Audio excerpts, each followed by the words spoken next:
48 घंटे में बदली दुनिया की चाल। ट्रंप की धमकी से शांति संदेश तक, क्या भारत की विदेश नीति अंतर्राष्ट्रीय मंच पर फंस गई है? नमस्कार, मैं हूं आपके साथ कृष्णा ठाकुर। पश्चिम एशिया में युद्ध की आंच अब तक अंतर्राष्ट्रीय मंचों तक पहुंच गई है। ईरान और इजराइल के बीच लगातार बढ़ते टकराव के बीच अमेरिका में पूर्व राष्ट्रपति डोनाल्ड ट्रंप के सुर 48 घंटे में पूरी तरह से बदल गए। 13 जून को उन्होंने ईरान को खुली सैन्य धमकी दी। अब और मौत नहीं, अब और विनाश नहीं, इससे पहले कि बहुत देर हो जाए। लेकिन 15 जून को वही ट्रंप शांति और समझौते की बात करते नजर आए। इस नाटकीय बदलाव ने न सिर्फ अमेरिका की विदेश नीति की अस्थिरता को उजागर किया, बल्कि भारत की कूटनीति को भी एक कठिन चौराहे पर लाकर खड़ा कर दिया है। अब इजराइल ने ईरान के खिलाफ लगातार हवाई हमले तेज किए, तो यूरोपीय यूनियन, नाटो, मिडिल ईस्ट और यहां तक कि ब्रिक्स, एससीओ जैसे संगठन भी इजराइल के खिलाफ मुखर हो गए। 12 जून को संयुक्त राष्ट्र महासंघ में युद्ध विराम का प्रस्ताव आया। 149 देशों ने समर्थन किया, लेकिन भारत ने मतदान में भाग नहीं लिया। भारत एब्सेंट रहा। इससे भी आगे 14 जून को एससीओ ने इजरायली हमले की आलोचना करते हुए बयान जारी किया, लेकिन भारत ने खुद को इस बयान से अलग कर लिया। ब्रिक्स में भी भारत ने संयुक्त आलोचना का हिस्सा बनने से परहेज किया। तो क्या भारत की रणनीतिक चुप्पी को अमेरिका और इजराइल के साथ खड़े होने का संकेत माना जाए? इस दौर में युद्ध अब सिर्फ बैटलफील्ड पर नहीं, बल्कि परसेप्शन वार में लड़ा जा रहा है। भारत की विदेश नीति हमेशा संतुलन और आधारित रही। अरब देशों और इजराइल दोनों से रिश्ते बनाए रखे, लेकिन इस बार भारत खुले तौर पर इजराइल के साथ खड़ा नजर आया और बाकी मंचों पर चुप रहा।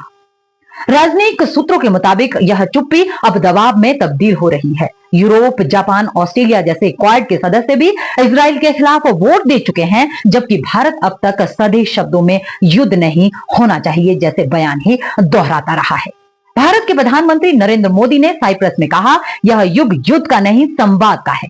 लेकिन संयुक्त राष्ट्र में भारत की अनुपस्थिति और बाद में ब्रिक्स व एससीओ के बयानों से किनारा करने ने यह सवाल खड़ा कर दिया है कि क्या भारत ने इस बार मध्यस्थ की भूमिका छोड़ दी है? जब ईरान ने कहा कि वह परमाणु अप्रसार संधि से बाहर निकलने की योजना बना रहा है, तो वैश्विक चिंता और गहरा गई।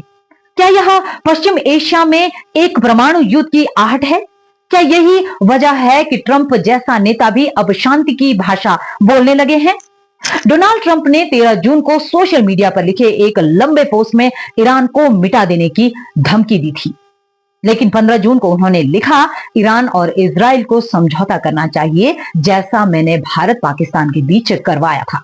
इस यू टर्न ने अमेरिका की नीति पर ही सवाल खड़ा कर दिया है। क्या यह दबाव का नतीजा है?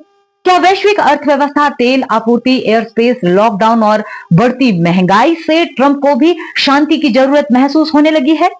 भारत न सिर्फ क्वाड, ब्रिक्स और एससीओ जैसे मंचों में सक्रिय है, बल्कि रूस, ईरान, अमेरिका और इजराइल सभी से मजबूत रिश्ते रखता है। ऐसे में भारत की हर चुप्पी या बयान अब ग्लोबल स्टेटमेंट बन जाती है।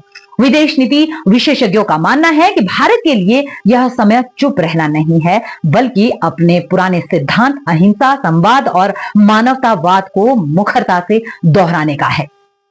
क्या आगे भारत एक संतुलित मध्यस्थ बन पाएगा? इस जटिल समय में भारत के पास मध्यस्थ बनने का मौका है, ना कि केवल एक पक्ष के साथ खड़े रहने का जोखिम। क्या मोदी सरकार इस दिशा में कोई नया मोड़ लेगी, या फिर भारत की चुप्पी वैश्विक मंच पर भारत की भूमिका को सीमित कर देगी? फिलहाल ट्रंप की धमकी और फिर डील की बातों के बीच दुनिया युद्ध और शांति के दो छोर पर झूल रही है, और भारत उस दो धारी तलवार पर संतुलन साधने की कोशिश में दिख रहा है। इसी के साथ मिलते हैं कल और एक नए अंतर्राष्ट्रीय मुद्दे के साथ। तब तक मुझे दीजिए इजाजत। धन्यवाद। इस तरह की रोचक वीडियो को देखने के लिए हमारे अखंड भारत पेज को फॉलो करना ना भूलें।